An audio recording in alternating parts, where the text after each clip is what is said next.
All right, now to the outside of your home and making those sun challenge areas look great. Here's Better Homes and Gardens editor-in-chief Stephen Orr with some colorful tips that will keep your shady areas bursting with interesting foliage and color year after year. One of my favorite things about shade gardening is you can't really go wrong.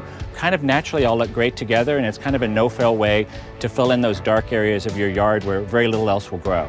What I like to focus on is the color and texture of the leaves, and that will really make a great shade garden. Today we brought some of our favorites. These are really tried and true plants that we have a lot in our test garden. One of the big ones that you all know about probably is hostas. And they're a no-fail plant. There are hundreds of varieties. Some of the new ones are these little tiny hostas that are really bred to be small. They look really good at the front of the border or at the base of a tree.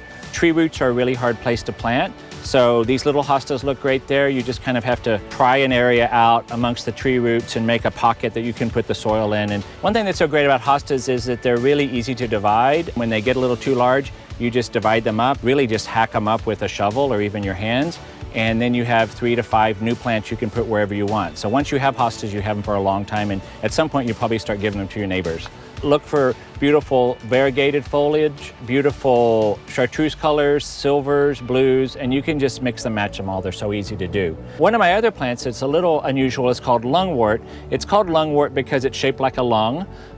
It's spotted generally. There's lots of different hybrids. Some of them are almost pure white. Some of them are silvery and pewtered color. And then you can find some with a range even on one plant, as you can see here, of kind of a solid white and also spotted or mottled. This beautiful little bleeding heart, there's all sorts of sizes. You may know the big bleeding heart really well, but the small one is really nice and really natural looking under a tree as well. It makes a good woodland garden. One other thing I love is a big group of plants called heucheras, and heucheras are also called coral bells.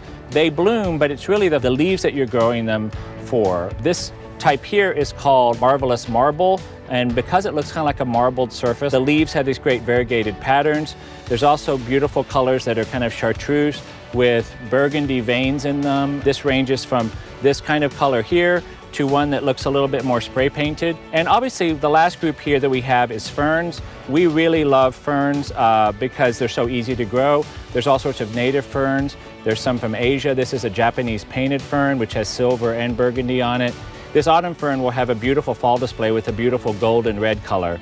They couldn't be easier to plant as well. Sometimes people wonder how deep. It really is just the soil line that's in the pot. That should be the soil line in the soil when you put them in. And finally, the best thing about all these plants is since they're perennials, they're so carefree and they just come back year after year.